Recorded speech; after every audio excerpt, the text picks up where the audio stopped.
Welcome back to Rockford Reading Daily. We are continuing to read Evicted by Matthew Desmond, and we are beginning chapter 10, which is entitled Hypes for Hire. Wright Street was covered in snow. An early December storm had arrived and was predicted to drop 10 inches. It was that wet, slushy snow, the heavy kind you shovel in small doses so as to avoid throwing out your back.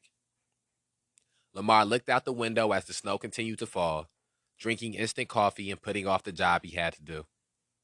Once he and the boys had finished painting Patrice's old unit, Lamar called Sharina, who came straight over to inspect the work. After a swift march through the unit, she shook her head and offered an evaluation. Quote, I tried to work with you, and you disrespected me with this motherfucking shitty ass job. End quote. Quote, what I did is worth way more than $260, end quote, Lamar had yelled back. Quote, I'm crawling around on my knees painting for you, and you gonna do me like this? End quote. Sharina stormed off. A few hours later, Lamar dialed Sharina's number. He begged her to let him finish the job to cover the spots the boys had missed. Quote, please, end quote, he said. Quote, I don't like being in nobody's pocket, end quote. Sharina decided to give him another chance. It was his best hope of keeping his home. Lamar finished his coffee and strapped on his legs. Grabbing his cane, he opened the door and stepped onto the porch, grimacing at the snow and clutching the stair rail to keep from falling. Patrice's son, Mikey, was outside, trying to shovel the sidewalk. He paused when he saw Lamar struggle on the porch steps, unsure of whether to offer his hand. He did it, and Lamar managed fine. He even gave Mikey's shovel a few pushes. When Lamar said he was heading upstairs, Mikey asked if he could help. Quote, come on, son, end quote, Lamar replied. Inside, Mikey looked around the apartment he and his family had been evicted from. Quote, why y'all didn't make it to school today? End quote, Lamar asked. It was a Tuesday. Quote, I guess I fell asleep, end quote, Mikey answered. He was in the 4th grade. Quote, ah, boy, Michael, you don't get no education like that, son, end quote. Mikey put his head down. Quote, we had art today, end quote, he said. Quote, don't you know you can get rich off of art? Don't you know that you can have a career being an artist, an architecture, end quote. Mike smiled a broad smile, and Lamar began sweeping a paintbrush through the pantry. To reach the lower sections, he unclipped his prosthetic legs and crawled on the floor. Mikey helped in any way he could. He passed Lamar rags and rollers with such quick eagerness you would think he was competing for the job. When Lamar got stuck on the floor, Mikey would fetch his cane. Quote, where's your mama and them at, man? End quote, Lamar asked. Quote, my mama? She went to go get her Quest card from Dace, end quote. Mikey started, speaking of Patrice's food stamps and boyfriend. Quote, and he took her cards and she ain't have nothing to eat. And her cards, end quote. Quote, Michael, okay, end quote, Lamar interrupted gently. Quote, you could have just said she was gone. Don't tell nobody your mama's business, man. You know I'm a friend, but I didn't really want to know. End quote. Mikey nodded slowly, pretending to understand. Lamar scooted along the floor and quietly resolved, lifted his brush. Lamar scooted along the floor and, quietly resolved, lifted his brush. As the morning wore on, he began sweating and breathing heavily. He grunted and prayed for strength. Quote, Jesus, get me through the day, end quote. Quote, it's ridiculous, Lamar, end quote, Mikey said, trying to console. Quote, no, it's people get out of you what they can get out of you. That's what it is, Michael, end quote. When the job was complete, Lamar reaffixed his legs and headed back to his apartment. From there, he called Sharina to tell her he had finished painting. Promising nothing, she said that she would come by later to have a look. Then she asked Lamar to mop the floor too. Buck stopped by later in the afternoon. Noticing the paint on Lamar's skin and clothes, he asked, quote, I thought we was done up there, man, end quote. Quote, man, she made me go up there and take care of the pantry. People just don't be satisfied, end quote. Quote, that's money, Pops, end quote. Buck smiled, glad that Lamar and his boys would be able to stay. Lamar sighed and massaged below his knees the way someone rubs an old, familiar injury. Quote, they ain't gonna pay, man, end quote, he said. Quote, they gotta pay, end quote. Quote, man, they can get some hypes to do it for way less than that, end quote. Lamar's labor was cheap, but he knew there were better deals to be had. When the plumbing broke, the roof leaked, or rooms needed painting, savvy inner city landlords did not phone plumbers, roofers, or painters. They relied on two desperate and on-hand labor pools, tenants themselves and jobless men. New landlords would speak of, quote, knowing a good plumber, end quote. Experienced landlords would say they, quote, had a guy, end quote. Lamar knew that Sharina, quote, had people, end quote, and doubted that she would let him stay. He did the painting anyway, having no better option. Buck frowned and stared at the snow. Quote, nah, Pops, end quote, he said, disbelieving. Quote, hypes, end quote, Lamar shouted. Quote, hypes done messed up everything. It's hard to even sell a bus pass at the right price. I had to argue with her to get that job for $260.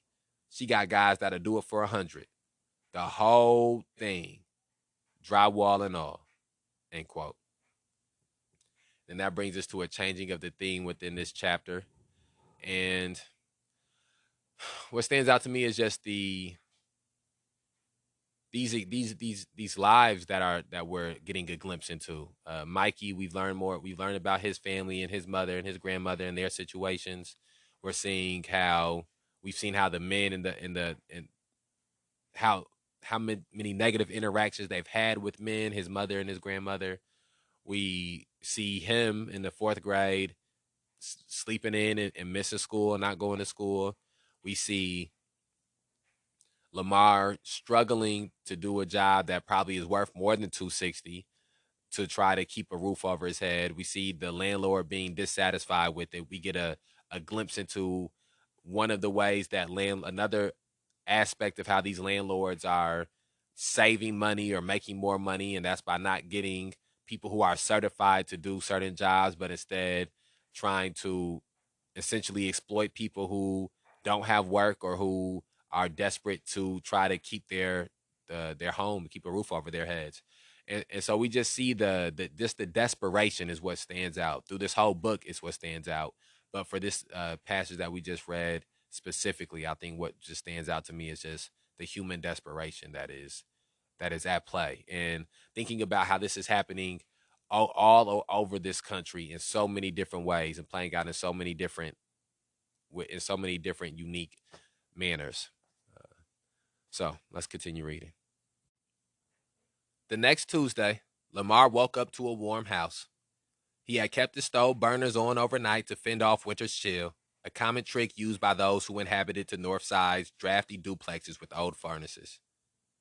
A week had passed without any word from Sharina. Most days, he had instant coffee and a cigarette for breakfast, but he had allowed Luke and Eddie to stay home from school, so he began frying eggs and boiling grits. The smell of bacon pulled the boys out of bed, and soon Buck stopped by, as if he had smelled Lamar's cooking from his house down the street. A soft tap was heard at the back door, and one of the boys opened it. It was Kamala, the new upstairs neighbor, the third in 5 months. If you spotted her a block away, you might think she was in 7th or 8th grade. Kamala was petite with skin, quote, blacker than purple, end quote, as the saying went. A white tank top clung to her thin frame. She wore no makeup or nail polish. Her only flourish was a locket that hung from a thin gold chain. Her eyes were heavy. Her whole spirit was heavy. She asked Lamar for a cigarette. Quote, here you go, baby, end quote, Lamar said, handing her one. He was happy to see her. Kamala thanked him and turned to leave. Quote, let me go check on these kids, make sure they're not tearing up my house, end quote. Kamala had 3 daughters, ages 3, 2, and 8 months. Quote, well, come on down here and let them tear up my house. You don't play cards, do you? End quote. Kamala gave Lamar a smile and started up the stairs, only to be met by her 2-year-old.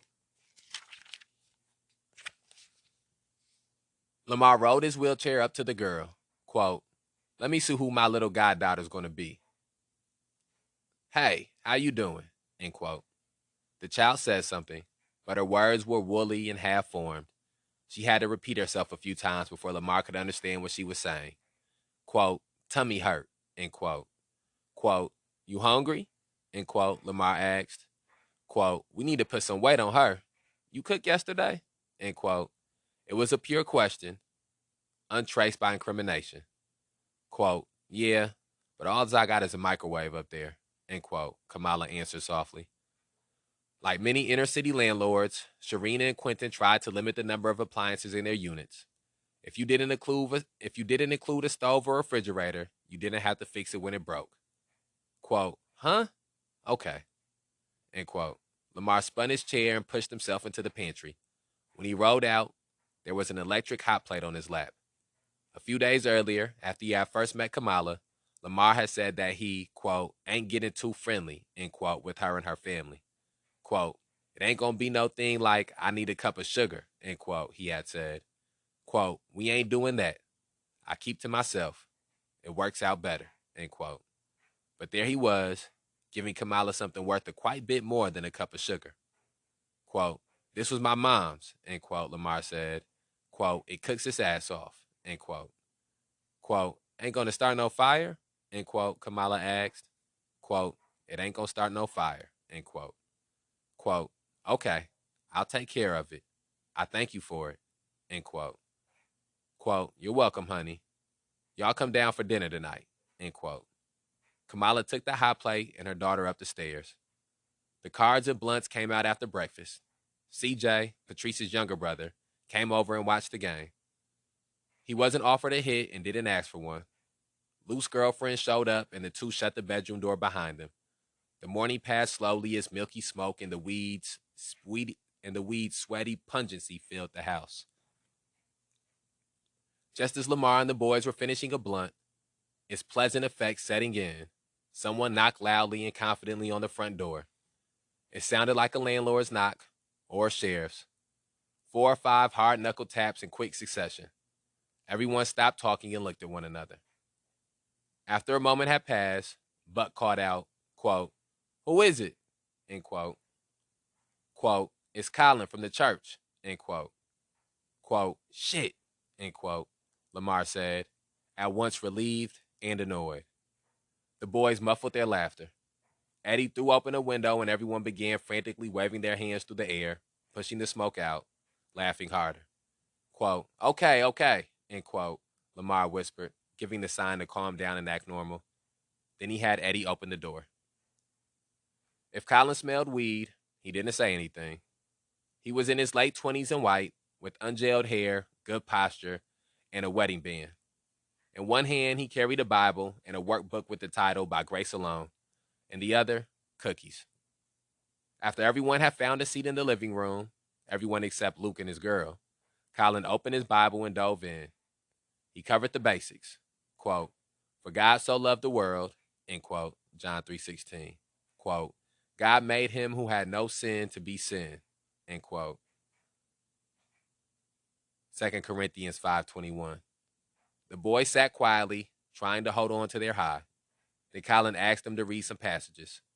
They smiled at one another and read with their fingers tracing the words. Lamar leaned into the scripture's verses, nodding meditatively and finishing them by memory. Quote, for all have sinned, end quote, quote, and fallen short of the glory of God, end quote, Lamar said. Quote, I've been thinking like this, right? End quote, Buck started, reclining on a couch pillow. Quote, then say it, end quote, Lamar encouraged with closed eyes. Quote, I don't know why people don't believe in God, end quote. Quote, you don't believe in the devil too, right? End quote. Oh, wait. Sorry, say that again. Try that one more time. Quote, you believe in the devil too, right? End quote, Lamar asked. Quote, I know there is one, but I don't want to know him, end quote, Buck responded. Quote, and earth is hell, end quote, Lamar added. Quote, well, not quite hell, end quote, Colin corrected. Lamar opened his eyes and looked at the boy preacher. A silence hung in the air, and in that silence, adolescent moans and squeals could be heard coming from Luke's rooms. Hearing this, the boys locked their eyes on the floor and focused on suppressing the laughter pushing its way up. After leading a closing prayer and handing Lamar a checklist of things he could pick up from the church, clothes, blankets, Colin left, and the house fell out laughing. When Luke joined the group in the kitchen, the boys erupted again. Quote, "We heard you getting it in," end quote, Buck teased, folding sideways from laughing. Quote, "The preacher here. You stupid, dude," end quote. Lamar shook his head and dealt the cards. Okay, that brings us to a changing of the theme within this chapter. So let's have a reflection.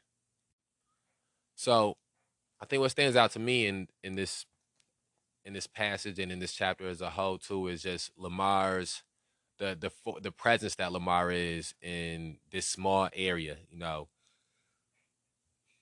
The way he looks out for different people, the way he takes people in, the way he, in the best way that he can, tries to teach and be a father figure and a father to his own boys, and still in the meantime dealing with some of the most harsh aspects of our reality, of our society, and having lost his legs, with having overcome addiction issues that he had, with barely being on the margins of being able to pay rent and being able to keep a roof over his head. Even when I think about they talked about him going to sleep and keeping the oven on so that way when he woke up, or the stove on so that way when he woke up, the house was heated. I could think back to times and living in different houses where you use the oven for heat. It's cold in the house, or maybe the heat's messed up, and you turn the oven on, open up the oven door, and you let that give you heat. And it's just all these different situations that people are in, and uh, when it comes to living conditions and substandard living conditions, uh, are all sort of standing out to me as we continue to read through this passage. And I think this is one of our shorter chapters. So, yeah, let's read this last section, and then we'll have another reflection, and we'll wrap this episode up. At the end of the month, Quentin parked outside of Arlene's apartment on 13th Street and honked the horn. He wasn't there for Arlene this time. He was there for Chris, Trisha's new boyfriend. Quote, "Man, I'm hungover as shit," end quote. Chris said as he got into the truck. Quote, "My lady got me a 6-pack of Heineken and a motherfucking fifth of Amsterdam," end quote. Quentin put the truck in drive. His hair was parted in the middle and tied twice in the back, forming a pair of small afro puffs. Chris, who was in his late 30s, wore a large winter coat and covered his bald head with a knit cap. When Chris moved in with Trisha, after being released from prison, he called Quentin and said he was looking for work. Quentin was Chris's only source of income. The Suburban pulled up next to an apartment and Chris jumped out to get Tiny, another worker. A few minutes later, he came back alone. Quote, "Man, dude said he don't feel like coming," end quote. Quentin shrugged. Quote, "Dude playing games, man," end quote. When Quentin called Sharina to tell her that Tiny didn't want to work, she replied, quote, "We'll just slide somebody else into his spot," end quote. Workers could be found and replaced just like that. There was Sharina's brother, who had a crack habit, or Quentin's uncle, Vern, a gummy-faced alcoholic happy to log hours for beer money. Tenants often asked for work. Even Ricky One Leg had been calling. Plus, Sharina had a call crew of hypes. Sharina had on call a crew of hypes. Quote, "jackleg crackheads," end quote, she called them, willing to, quote, "work for peanuts," end quote. In a pinch, Quentin sometimes recruited men right off the street. It wasn't hard to do with so many men in the inner city out of work. Sharina and Quentin provided tools, materials, and transportation. They paid workers by the task or the day. The amounts typically ranged from $6 to $10 an hour, depending on the job. Quote, "These people," end quote, Sharina once said, quote, "no matter how much money it is, it's money. And they will work, and they will work for low prices," end quote.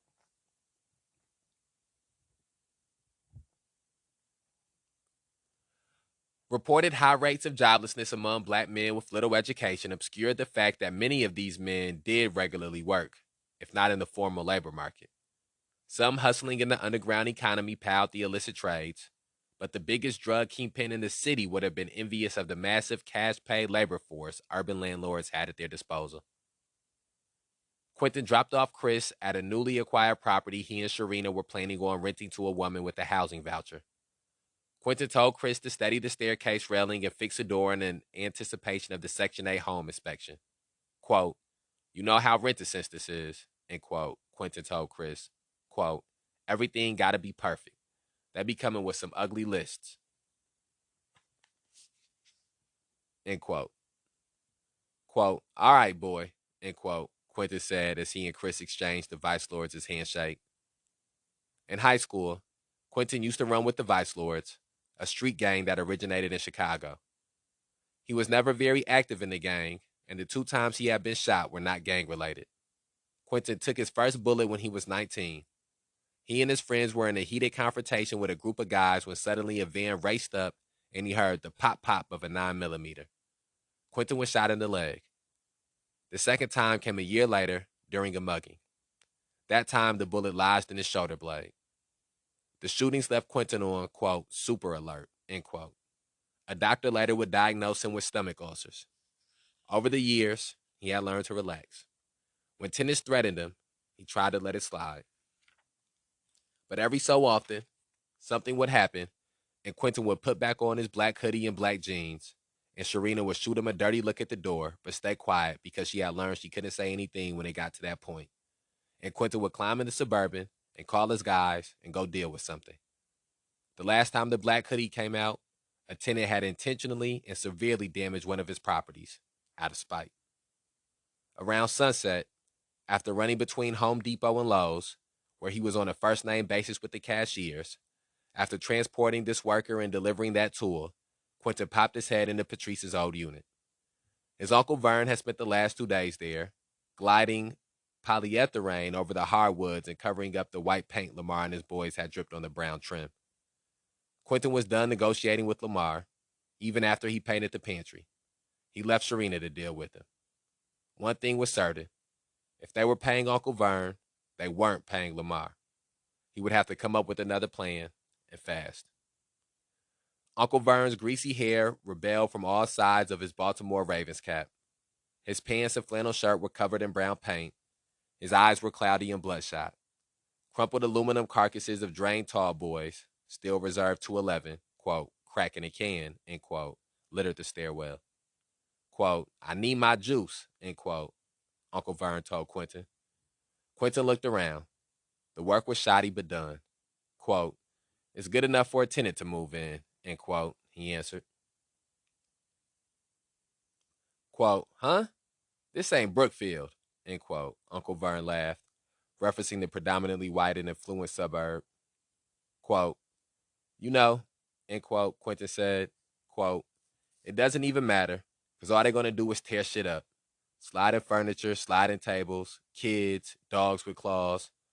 We don't need to take no time trying to do no expensive type stuff to it, because they just gonna mess it up," end quote. Quentin reached for his wallet. Quote, "Boy, you racking up. That's gonna be like 70 by the time you done," end quote. Quote, "70? Nah, cause this room $30, end quote. Uncle Vern motioned to the living room. Quote, "No, this room is 20. Remember we talked about this yesterday?" End quote.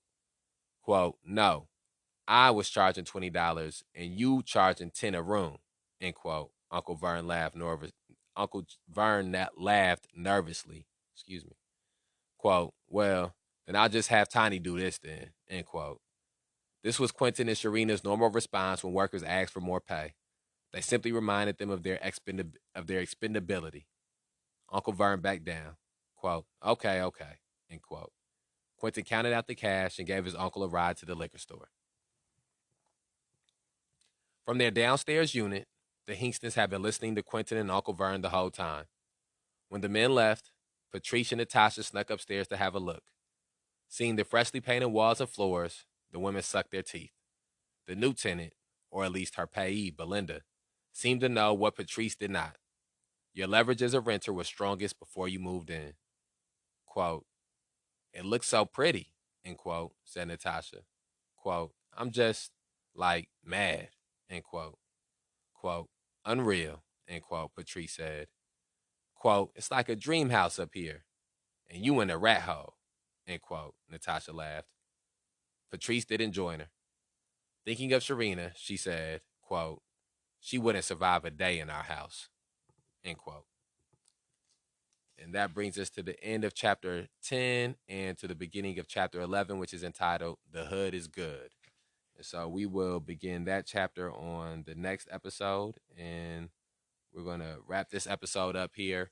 I think what stands out to me, again, is just the exploitation that Sharina and Quentin are doing to people in their own community, to even their own family, to people that look like them. You know, there's no other way to put it. They're paying people who have such limited options in work, and people who are desperate for money, people who have addiction, who are suffering from addiction, and they're exploiting them. They're paying them less to do the job, and they're still expecting the job to get done.